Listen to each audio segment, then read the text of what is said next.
Hello, everybody, and welcome to Let's Make a List on KPCA LP, Petaluma, California, 103.3 FM, and online at kpca.fm. I'm your host, Philip Lehman Brown.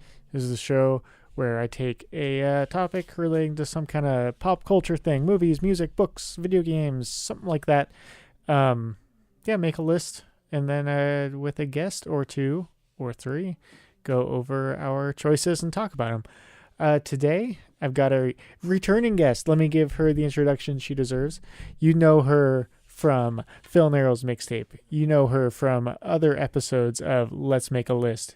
You know her from... I should give out our address, right? And tell people where we live. Hey, now your mic should be on. Hey. There we go. Sorry about that. No worries. Definitely should give out each of our social security numbers. Oh, yeah. Yes. I'll give out the first 7 numbers. Ooh. Then That's a good amount of numbers. Yep. All right, so yeah, Ariel's here. Thanks, Ariel, for coming and being on the show.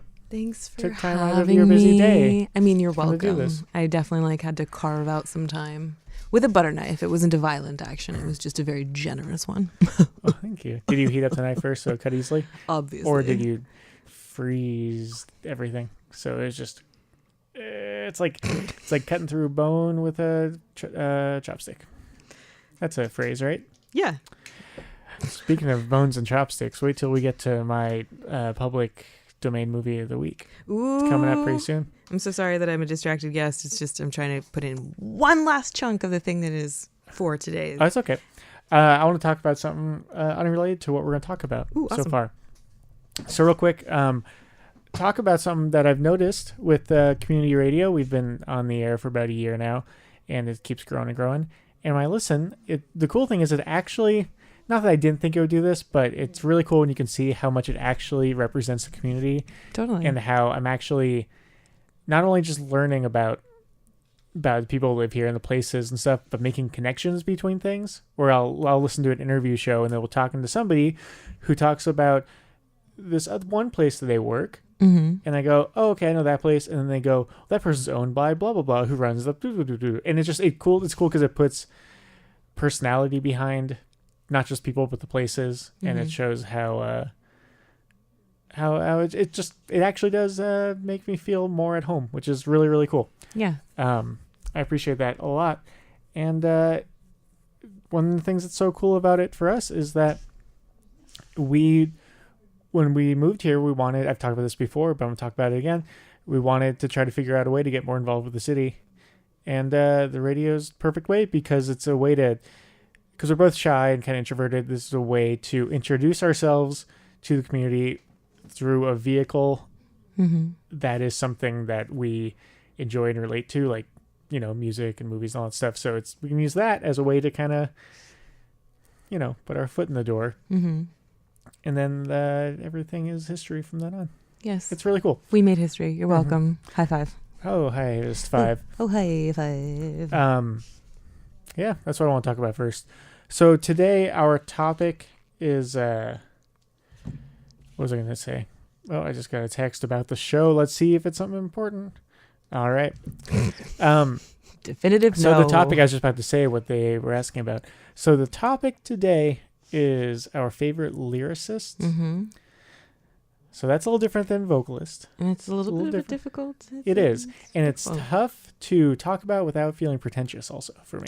Definitely, because it will be like we're reading poetry. Yeah, because we're going to read a little parts of some of their lyrics just to give you a sense or a taste or a feeling, a vibe, an emotion. Mm-hmm.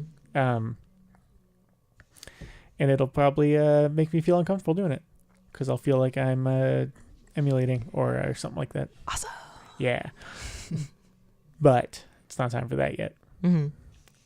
It's the most important part of the show, the public domain movie of the week. Are you ready, Ariel? I'm so ready. All right. So just to people know, catching up, watching a public domain movie each week, trying to sit through the whole thing at once without looking at my phone a bunch, trying to be focused. It's a way to work on my attention span. Yeah. And they're free to watch.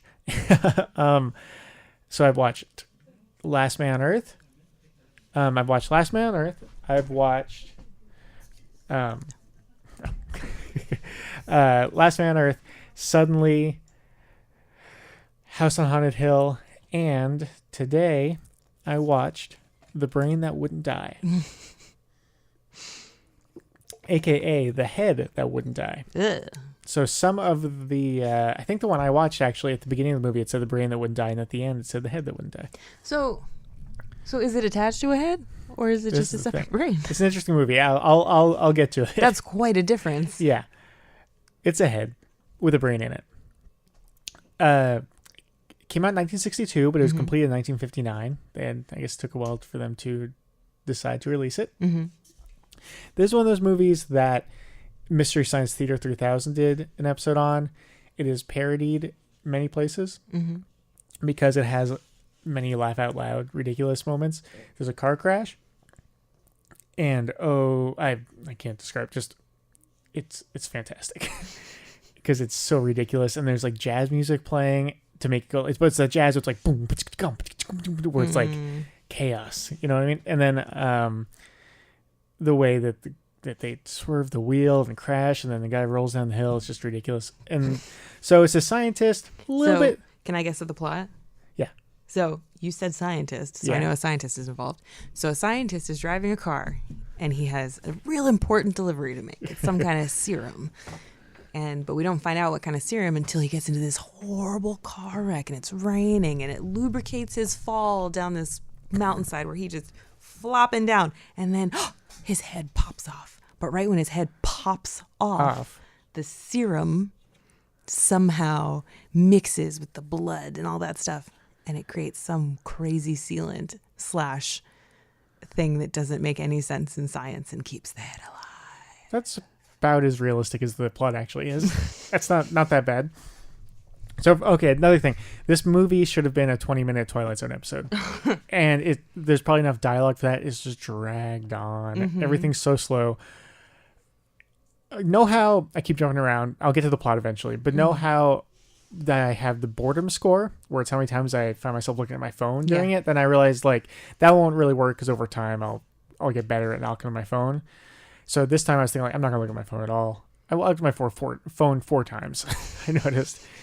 It was pretty boring. It had moments of greatness, as in, oh, this is funny. This would make a great 15-minute funny short. You made it even shorter than a few minutes ago when you were just talking about it being an episode. Yes. Well, it could have been. Yeah, it should have been an episode with 5 minutes of filler. A doctor, a little bit like Doctor Strange.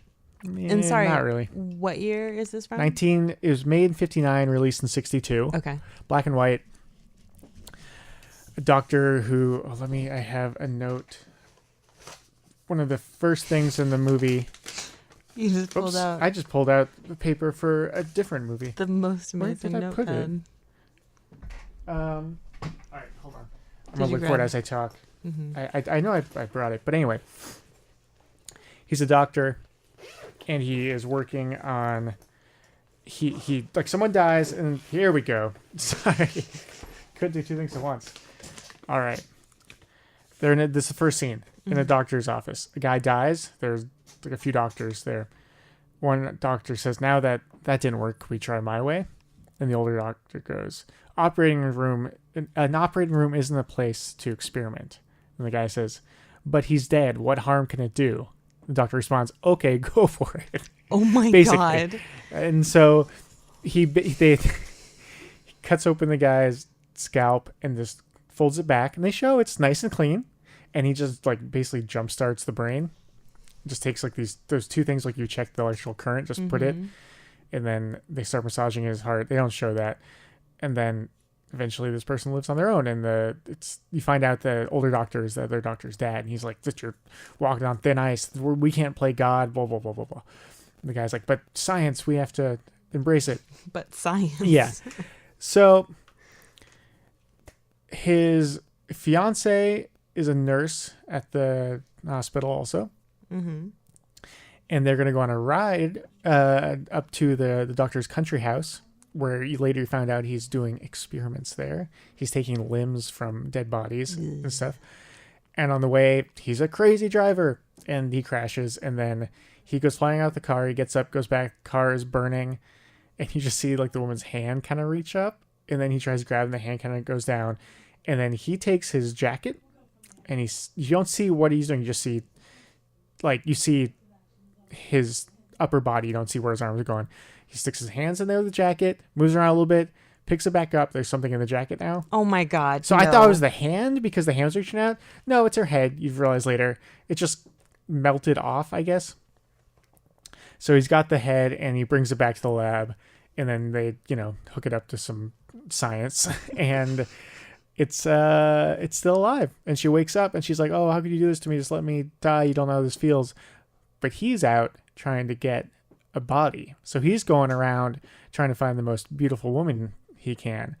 And it's creepy and weird, and there's so much objectification. So creepy and weird that he was like, "Well, I like the way that your face looks, so I'm going to keep this head." And he was like, I need to keep you. And then his assistant at the country house is also going "You can't play God. This isn't right. You her head's still here, but her soul is gone." That kind of stuff. Oh yeah, because the soul is in the heart and the brain. If you take away the heart, the soul goes away. Okay. Can't replace the soul.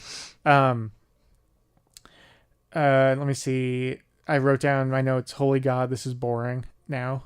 It got really boring. Mm-hmm. Wait. So the head spoke? What? The head spoke? Oh, it talked. It took a little while to kind of wake up, and then it figured out it had magical powers because of the new compound that the scientist had to keep her body from rejecting foreign tissue and stuff. Mm-hmm.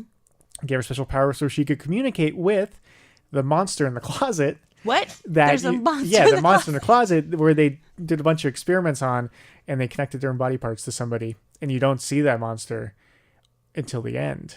But I don't want to give it away. But you see the monster, and it's just a really tall guy, and they basically took he has face makeup on, his eyeballs on his forehead. That was basically it. So it's Frankenstein's monster. Pretty much. Yeah, this Frankenstein's bride. And I looked up the actor who played him, mm-hmm. and Wikipedia said many people list him as 9 feet tall, but he was probably more like 7'3". So yeah, there's this movie is just it's part of it is when does science go too far? What can we do? And then it's also supposed to be kind of scary. And then the rest of it is just this guy going around. He goes to a gentleman's club, and he keeps almost kidnapping these women, but then someone else will come along and be like, and he goes and he's driving down the street, and this woman that he knows, barely, he goes up and says, "Hey, how's it going?"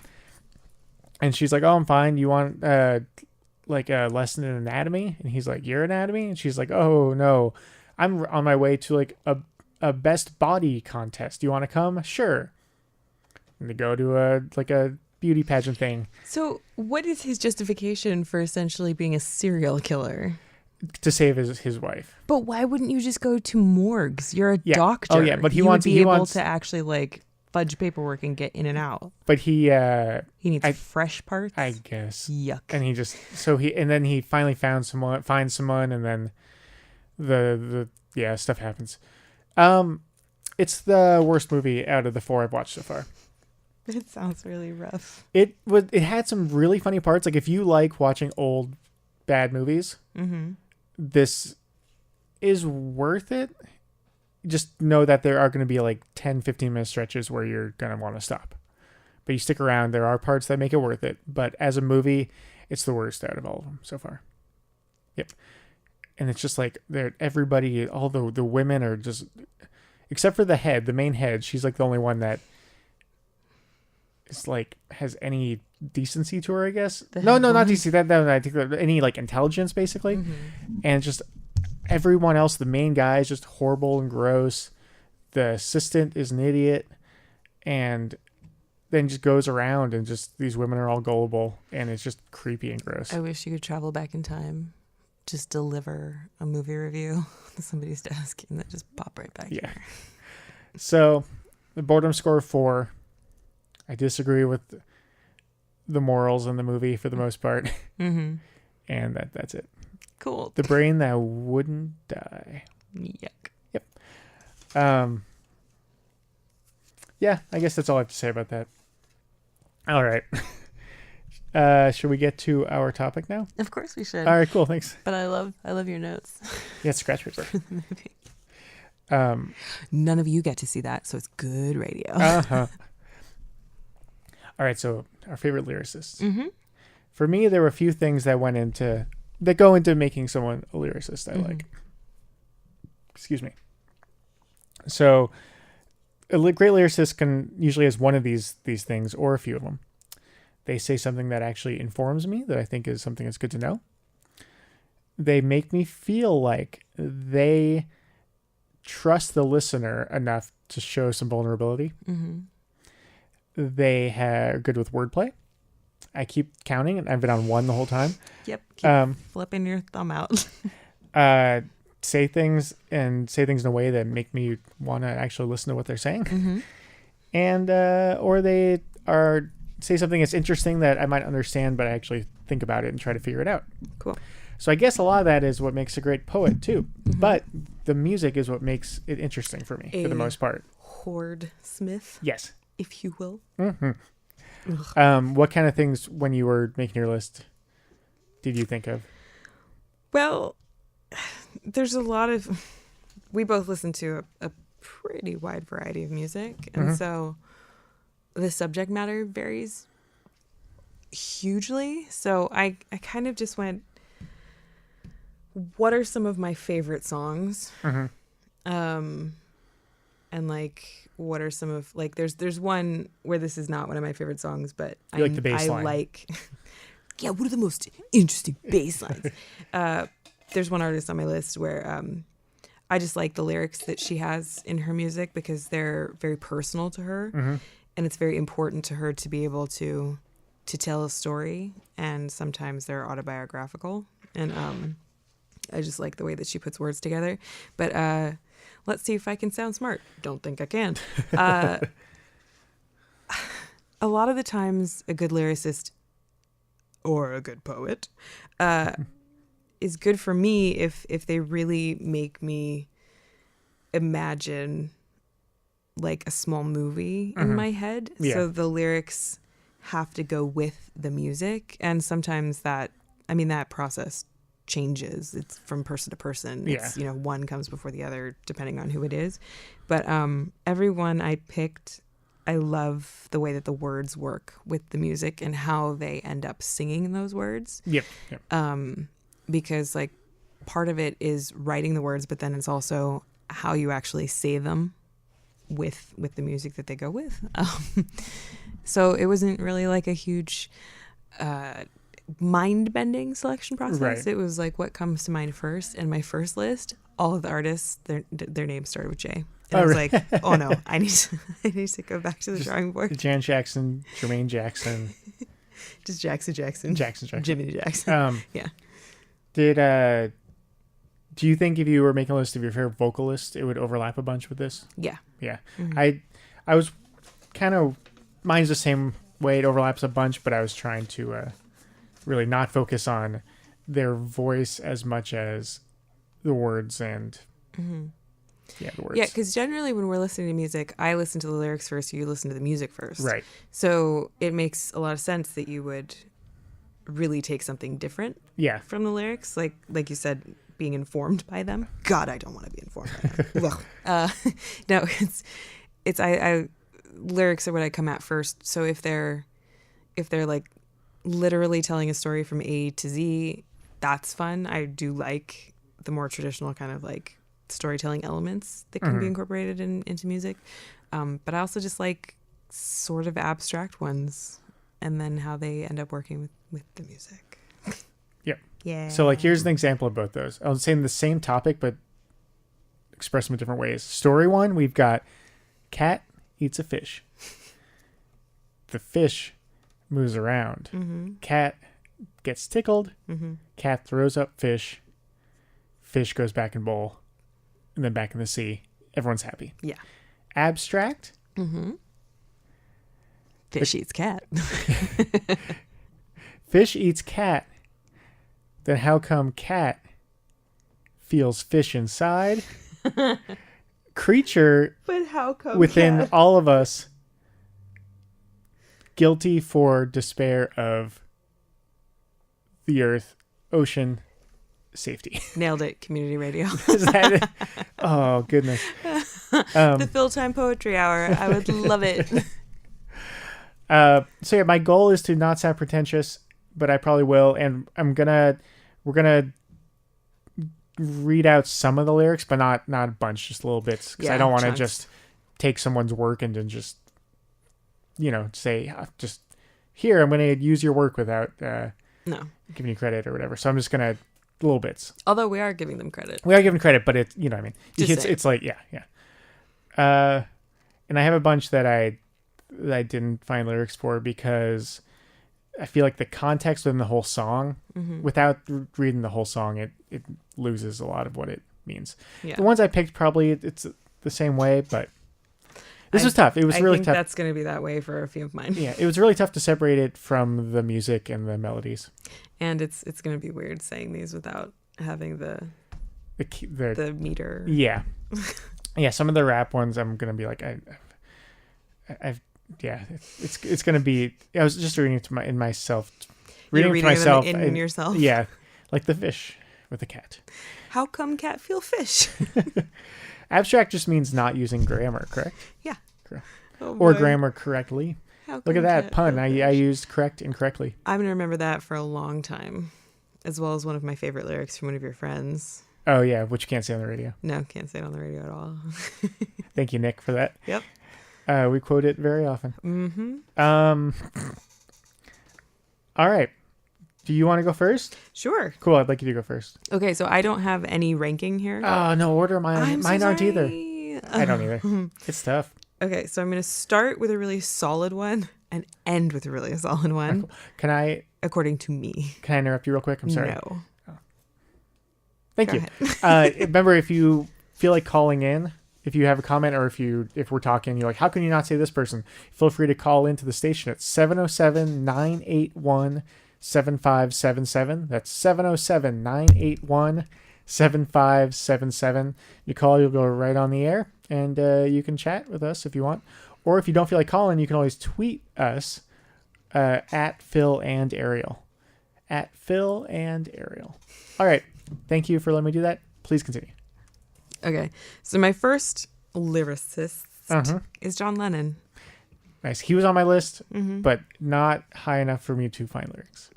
I think that he has to be high up on my list because I've just loved his stuff my whole life, and it's listening to the Beatles totally shaped everything. Like that's one of the starter kits my mom handed me. And Paul McCartney, I do like songs that are written by him, but I don't like them as much as I like the ones where John Lennon at least had a hand in them. Right. And so I chose him over. Over I think Paul. John Lennon is the more interesting lyricist for the most part. Yeah, because he's going the more interesting route. Paul went the pop route. Right. But then Paul also had songs like Eleanor Rigby, I think, which are, the lyrics are they're not abstract. They seem very kind of straightforward, but they're extremely interesting too. Oh yeah, no. Not saying that anything he did isn't interesting. It's just that his style is. Yeah. Anywho, that's a long conversation. John Lennon has more lyrics where it's like, I don't know what he's talking about. See if I can figure it out. Yeah. So a song that came to mind that he wrote the lyrics, and if I'm wrong on any of these, which I'm not going to be surprised, let me know. Usually whoever sang lead wrote most of the lyrics. That's very true. And so, but that one's split in half. Oh. Yeah. John sings the first half and Paul sings the second half. So they each wrote there. So, should I read a little chunk of Sure. lyrics? So this is A Day in the Life, John Lennon. I saw a film today, oh boy. The English army had just won the war. A crowd of people turned away, but I just had to look, having read the book.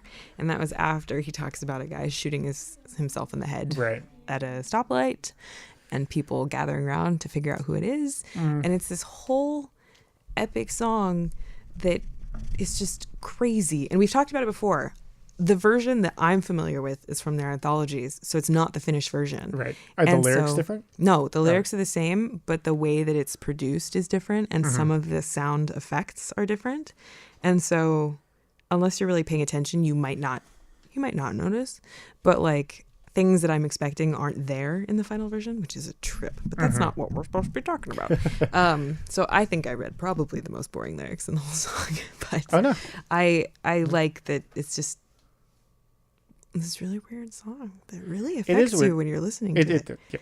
And it's just somebody going through a day. Yeah, and then it's a heavy day at the same it's time. a really heavy day. Yeah. Yep, I think that's a good song.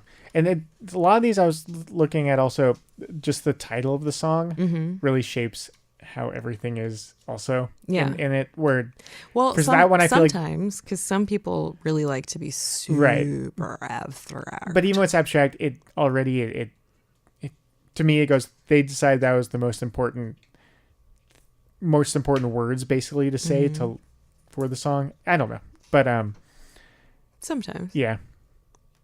All right. Yeah, depending on the artist, 100%. Yeah. What about you? I'll go with my favorite lyricist, Eminem. He does so many different kinds of songs, and I feel like does them all so well. He can do really like just kind of silly, almost Weird Al kind of songs, and they can be funny. He takes serious stuff and he talks about relationships and he talks about politics, and he can talk about he can take almost like kind of do parodies of different styles of songs that like dance songs or romantic ones, and he puts his own twist on it. It's a little bit of humor where it's not a joke necessarily, but it's done in a way where it's kind of poking fun at that style of music and stuff. And just his wordplay is amazing, and he has so many. He uses puns a lot, but the metaphors and just the way that he puts words within other words that mean multiple things. It just works really well. So I just took the first lyrics from Lose Yourself, which is a great song. It does such a good job of painting a picture and just making you immediately feel how he feels. It's about before going up and performing. And it's his palms are sweaty, knees weak, arms are heavy. There's vomit on his sweater already, mom's spaghetti. He's nervous, but on the surface he looks calm and ready to drop bombs, but he keeps on forgetting what he wrote down. It's just, I feel like there's so much put into that, and the way it flows is amazing too. Yeah, the most amazing part about what he says, no matter what his lyrics are, is how he makes them flow. Yeah. It's really, really, really good. Yep. Yay! Puke. I'm ready for yours. Joni Mitchell. You know she never lies. Quoting Q-Tip. I like a lot of like folky kind of music that comes from like just like the old tradition of oral storytelling, and like that's one of the oldest traditions of mankind. So that's like where country music came from, is a lot of that kind of thing of like telling stories, but then it turned into what it is. Anywho, don't know how I got there, but this is from California, which is not my favorite song by her, but I thought it really made like a nice visual. I met a redneck on a Grecian isle who did the goat dance very well. He gave me back my smile, but he kept my camera to sell. Oh, the rogue, the red rogue. He cooked good omelets and stews, and I might have stayed on with him there, but my heart cried out for you, California. And it's just like everything is it just takes you through this journey of a person going, far away and then coming back home again, and what makes her want to come back home again. And I don't know, it just kind of paints a picture of what I feel like her youth was like, and it makes me feel like there's a little window into that. Yeah, I prefer soups over stews, but I get why you like it. When you use the word prefer, you mean you hate them all. You do not prefer. I'd rather get punched in the knee than punched in the face. I prefer that. No, I'm not. I'm sorry to poke fun at your lyric. Oh, I'm not poking fun at it. I wrote it because I'm Joni Mitchell. No. Joni Mitchell. Yeah, I think that's me ripping off my Ariel face. I feel like when people talk about favorite lyricists, Joni Mitchell's one of the top ones that always comes up. John Lennon's up there too. Some people are really good at using a lot of words to paint a picture without sounding too wordy or trying to be pretentious. And I feel like, at least for the most part, with the parts of her musical career that I'm familiar with, that's true of Joni Mitchell, is that for her, it's a part of the art form without beating you over the head with it. It's telling you a story. Right. Why this song is what it is. I think with her, I probably heard like 1 or 2 songs of hers years ago, and I was kind of bored, and I just haven't gone through the effort of listening to more. I should. Mm-hmm. I should listen to it and listen to the words. Lyrics. Yep. Who's yours? I'm going to stay within the rap world and go Tech Nine this time. Also, Good amazing flow. I similar to Eminem in many ways. Not similar as in what makes him a great lyricist, as the wordplay and the way words flow together, and he talks about so many different kind of things and stuff. So this is from one Show Me a God, which is a song kind of about how like his mom was dying basically, and just all these horrible things going on, and he's like, I'm not 100% convinced that there is a God. And it's in the church every Sunday, I've been searching for one way or another. You're going to have to curse me or burst me with a sun ray to let me know that you're coming or en route. I'm about 99, but I need 100% proof. I like it. Yeah. I can feel that. I think those are good choices. Okay. None of the artists on my list are from hip hop because, as we know, I only really started listening to hip hop when we started dating. So I'm a noob. Yeah, Tech Nine's amazing. Yeah. I'm thank you for turning my ears on when what? Thank you for introducing me to him. You're welcome. Oh my God. I thank Tech Nine for introducing it to me. Yeah. Thank you, Tech Nine. Yep. All right. Next up is, for me, Natasha Khan, also known as Bat for Lashes. Yes. Her first album is my favorite of hers. I'm a little bit less familiar with the other two. I'm not sure. 3. Yeah, there's She's two a bride. Yeah, and some other ones. So there's 3 other ones. So 2 of her albums I really, really like a lot. And then the other 2, the style changed a little bit. So I'm still warming up to them. But she very much, in the first 2 albums, kind of had this fantasy bent to her lyrics. Mm-hmm. So she was telling these like hugely epic stories. Like on the album Two Suns, she's talking about like 2 planets in their relationship to one another in space. As if it were like a love story, pretty much. But this is from her first album, and it's called Horse and I. And the way that I interpreted it is like, this is what happened in a dream. Mm-hmm. And those are the wrong lyrics. Nope. This is from Trophy. I changed the song. Oh, okay. So this is from Trophy, which seems more like the plot to like a fantasy like novel, where it's like, I'm on this journey to get something back that was stolen from me. Their hearts swelled to overdrive and mercy soared. Mercy this and mercy that. Let justice prevail. But I just want my trophy back. It's not for sale. And so it's that, me reading it like that is almost a little bit like Dr. Seussian. But I don't know why I changed the lyrics either. Oh my God, I'm the best guest ever. You're welcome.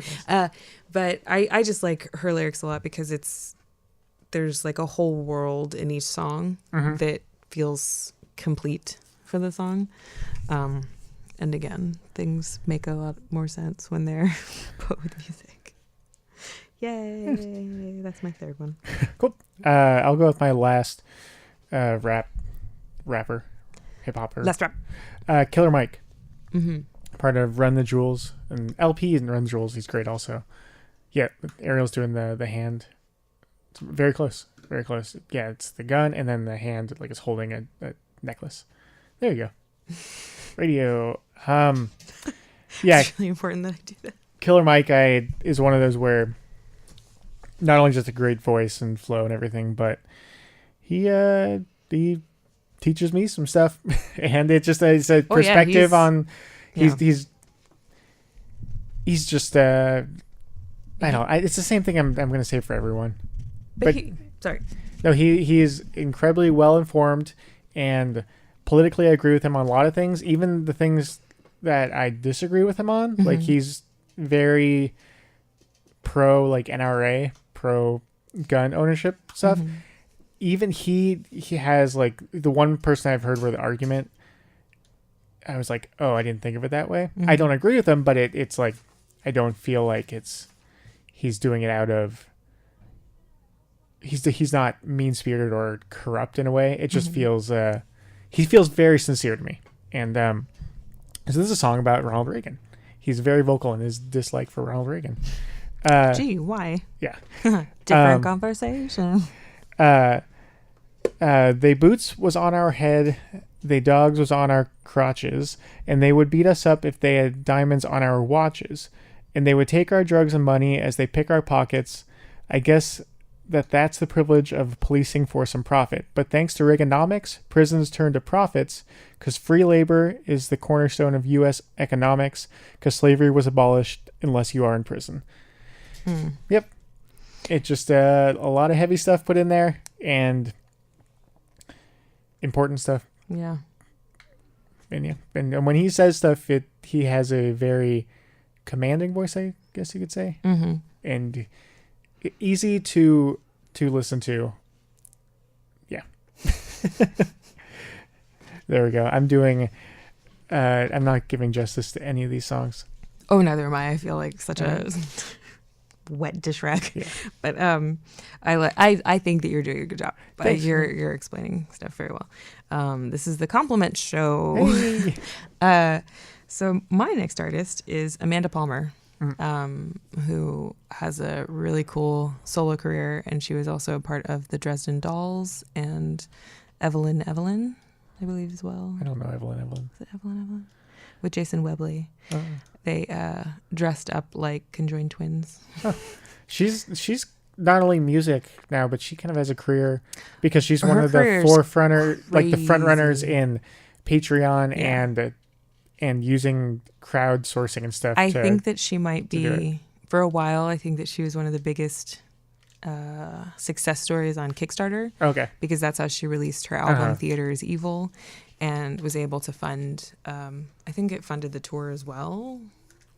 But if not, it for sure did all the stuff for like the album itself, which was really, really awesome. And I love that album. But she is definitely one of the biggest stars on Patreon, and she's able to survive solely on Patreon right now because she has so many followers who donate monthly, like even just $1. Yeah. And like on Patreon, it's like Kickstarter, there are different levels of membership, and so you get different different levels of access into the process. But she's very, very communicative with her fan base. And that goes out into how she performs. She's very much like a Brechtian cabaret performer. And Brecht, his theater style was basically, I'm not going to be able to explain this very well, but it was like there is no fourth wall. Like it was just like this really weird, like confrontational kind of theater. And so that's how her art is very much like, it's all about connection. It's all about me and you. And like, even when we saw her perform at at Amoeba, she takes the time to look at people and to connect with people while she's performing, because that's part of what's most important to her. And this is from Theater is Evil. I'm pretty sure. I shouldn't have said that. That's fine. This song is about loss, and it starts out where she's singing about that she lost her wallet and she can't find it anywhere. And then she turns and she's like, I'm looking, she basically looks for it like in the cushions of your couch. Like, and then she turns that metaphor into these lyrics. No one's ever lost forever. When they die, they go away, but they will visit you occasionally. Do not be afraid. No one's ever lost forever. They are caught inside your heart. If you garden them and water them, they make you what you are. And so she had suffered, or was about to suffer, a lot of losses in a very short time. A few people that meant a lot to her died just one after the other. And she lost her wallet too. So it was a rough day. Yeah. But part of the time while I was listening to this album was after my mom passed away. And so like that was just such a good song that didn't really hit me for the first few listens because it was at a different time. And so it was like, oh, there's, a metaphor. Ha. But then afterwards, it was like, yep, your words are beautiful. And I don't know, I love all of her songs and her music. Ta-da. Words. I'm not a lyricist, as you can tell, because I can't make lyrics for my daily life. Called conversation. Hey, Ariel. What's your next? All right, I'll go with someone else that I haven't done yet. Okay. Let's go with Emily Haynes from Metric. Nice. Yeah, I'll just read some lyrics and then see if it makes us talk about anything. This is from Metric's Metric's song IOU. Mm-hmm. Every 10-year-old enemy soldier thinks falling bombs are shooting stars sometimes, but she doesn't make wishes on them. When she wishes for less ways to wish for, which I just think that is like if I wrote that lyric, I'd be like, oh, done. Mm-hmm. I could take the next year off. That was I could take the next. That was year heavy off. And interesting and just yeah. I just love that she wishes for less ways to wish for. Mm-hmm. Yeah, a lot of their songs are anti-war or anti-commercialism or what are some other things that are anti-fish, anti-balloons, anti-grown-ups. How come cat feel fish? Yep. Yeah, I don't have anything else to say about it. It's great. Yeah. It's all very, very subjective where it's just like it hits you at the right time, and again when combined with the music it's just unparalleled. It's so amazing, and I agree. Yep. She's very good at what she does.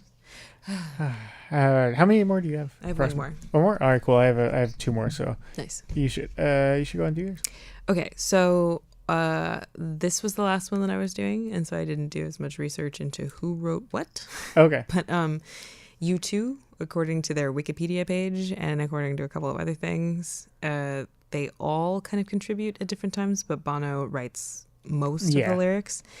And so, if so, well done, sir, because that band pretty much 9 times out of 10 hits it out of the park, especially lyrically. Is this going to be Uno, dos, tres, catorce? That's the one. Yep. Nope. This is All I Want Is You.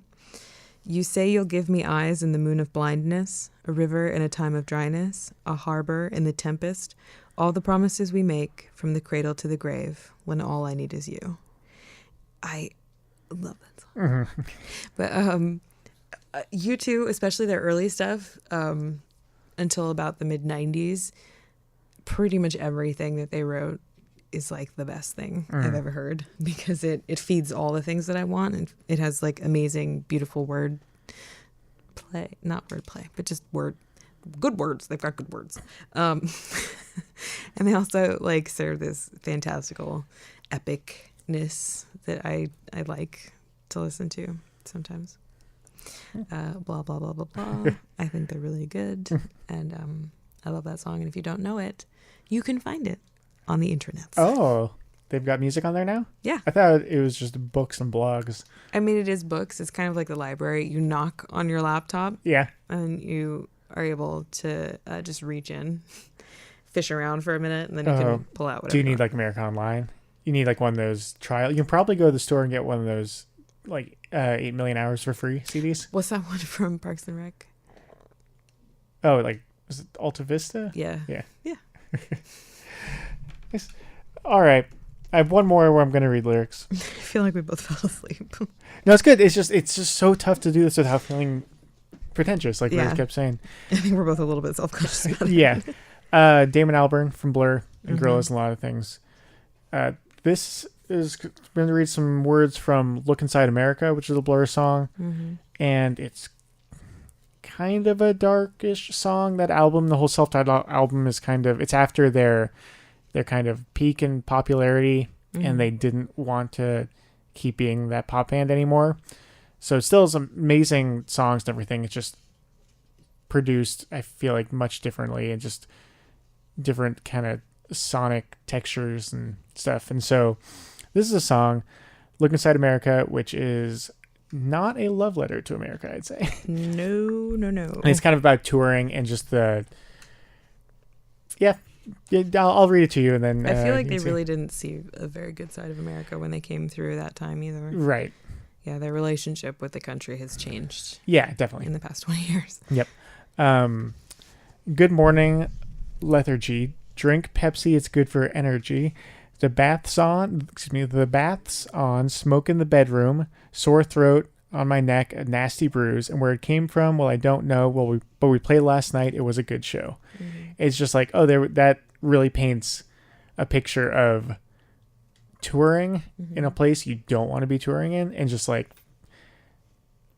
just everything just feels uncomfortable and gross, and just drinking Pepsi for energy and sore throat, and the bath's on, just smoking in the bedroom, just like, it just feels so gross. And then the song is a lot of like, just about parts of American culture that are not great. Yep, there you go. What's amazing is that, like, here, while we're living here, we can look at commercialism, like the level of it, and we can go, yuck. And we know that we think that way. But then when people from other countries come here and they see all that commercial stuff, they go, oh, this is what America is. Yeah. Unless they're able to go to places or meet the people who are like, I disagree, then they're just going to see that one Coke ad. Yeah. And it's like, no, that's ugh. And then for a band to already be like on the edge of not wanting to be together and not wanting to do it, and then just having this really hard tour, you can feel that in that song. Oh, yeah. There were a lot of bands, especially from, outside the U.S. in the 80s, 90s, 2000s, where the labels were like, okay, you're established at home. It's the most important part is going to the U.S. because that's where so much of the money is and everything. And then it turned out, there's all these bands that get sent here, and it goes like, they don't care about our music the same way. And the label's like, no, they have to. Well, we have to keep pushing it. That's sometimes it feels that way, and then people are just like, that's not what we're not trying to appeal to this specific thing. And and it's like with Blur's music, I'm basically regurgitating a bunch of information that you've given me over the years, but Blur's music was so uniquely British because they were trying to reflect back their own culture and their own generation, like their own voice, which they felt was British. Yep. And so they were really not looking to appeal to American audiences. They were really looking to appeal to Britain.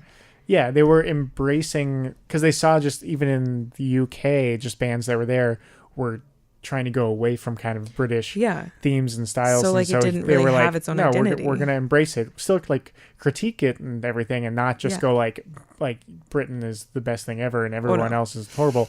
It's not that kind of thing, but it is that like, no, we should embrace.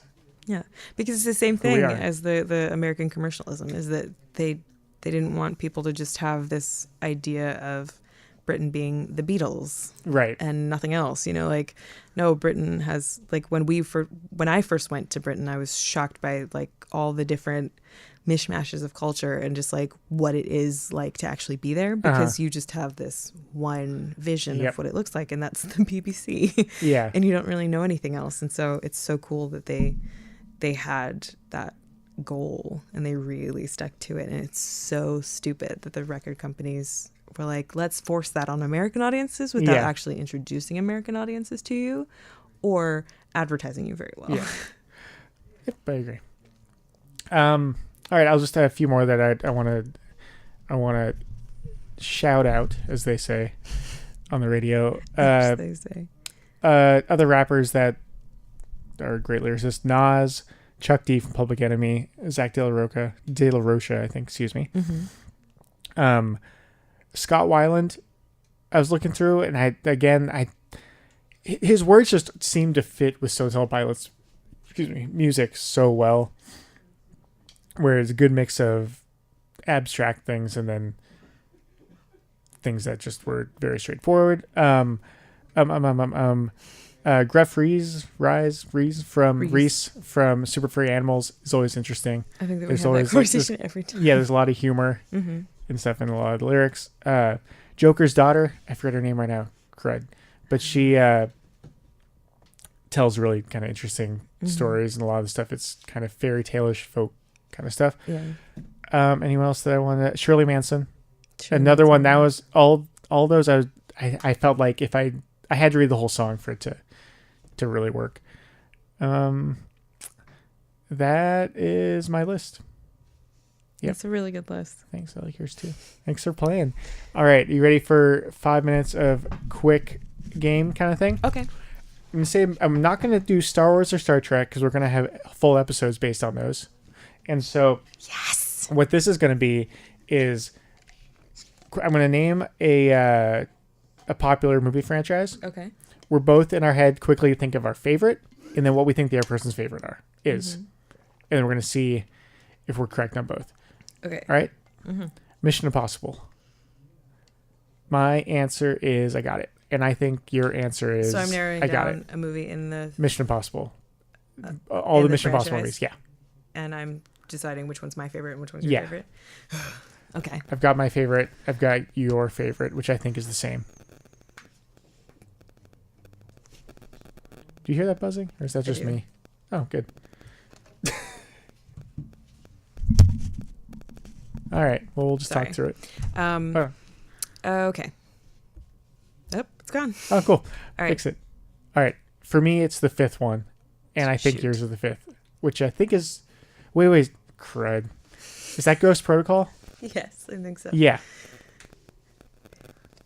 What is yours? My first blush, because I was like, uh-oh. No, Ghost Protocol is 4. Okay. 4 is my favorite. I think 4 is your favorite also. Yeah. Is it? I was going to say that for myself, and I was going to say the first one for you, because the first one's like so over the top. The first one... Bananas. I feel like the first one was really confusing for me. I feel like the second one is where it got kind of... It got really ridiculous, more action-y and stuff. Yeah. The second one, I think, was there was the one where there's like a gun in the sand and he kicks it and it pops up and he grabs it and shoots the guy. It was also, wasn't it directed by John Woo? So it's got it has the obligatory doves. Yeah, slow-mo. Yeah. Well, I guess we have to watch them all again. Yeah. Pirates of the Caribbean. Oof. Again, I think it's the same for both of us. Well, that makes me nervous. Oh. Pirates of the Caribbean, there are 5 of them. Yeah. Oh, bananas. Maybe this would have been better planned if I did ahead of time. Let's see. Okay. All right. Okay. I think the first one's the best. Yes, I think you agree. 100%. Yeah, that's the only one that I'm really interested in. Yeah. Have you seen Dead Man's Tale? No. At some point, we should absolutely let our hair down and watch that dumb movie, because I think that they gave up on writing a script at some point. There was some weird thing where they were shooting without a script. Oh, okay, give me tell me, yeah. And it's very obvious. All right, James Bond movies. James Bond. Okay, I have mine. All right, mine is Skyfall. Skyfall. I was thinking yours was Casino Royale. Skyfall. 100% Skyfall. Darn it. If Skyfall hadn't come out, it would be Casino Royale, because it used to be. But that one was trumped. Use the word. I know. With its old meaning. It was beaten by Skyfall. All Marvel movies. All Marvel movies. All Marvel movies. And remember, this is just quick, so it's... Okay. Pops your head first, I All think. Right. Thor Ragnarok. Oh, really? I'm sorry. No, it's okay. Mine's Black Panther. Why did I thought Black Panther 8 years also. Of course it's Black Panther. Who am I? I rewrite my answer. It's because we watched Thor this last week. It's obviously Black Panther. I'm actually legitimately mad at myself that I didn't remember that I had seen that movie. It's fine. I love that movie. Me too. Oh my God. All right. That game was kind of fun. I'm so sorry that I ruined it on such a... You didn't at all. Foul note. I was hoping to catch you. I wanted you to end the show being slightly embarrassed. Oh? You won. Oh, I didn't try to do that. Okay. We're about to end. Thank you guys for sticking around and listening. Hope it was fun. It's the best ending ever for the show. Yeah. We're done. Hope you guys enjoy listening to us talk about this stuff, and it makes you guys make lists in your head. and then go, should I tell him? No, I'm not going to call in. I don't want to call in. Maybe next week we'll call in. Hey. Maybe we'll talk about something that you're very passionate about, like, I don't know. Star Wars or Star Trek. Yeah. We'll do one of these days. That involves organizing a bunch of people. Getting them all here. It's going to be a full room. Organizing those people is a little bit like herding cats. So yeah. I wish you luck. Thanks. All right, guys. Stick around. In just 4 minutes, there's Full Circle Sessions with DJ Saeed with you till 5. And then a new show. I think there's only been one episode so far of Live Archive with Ed Pearlstein, where he has a bunch of live recordings that he has in his own personal collection that are not heard by many people. Mm-hmm. It's very cool. So thank you for everything. Ariel, thanks again for listening. Thanks for having me. Thank you. Remember, you can go online at kpca.fm to see the schedule. If you want to follow Ariel and mine shows. Mines? That's not right. No. You can go at Phil and Ariel on Twitter and Instagram.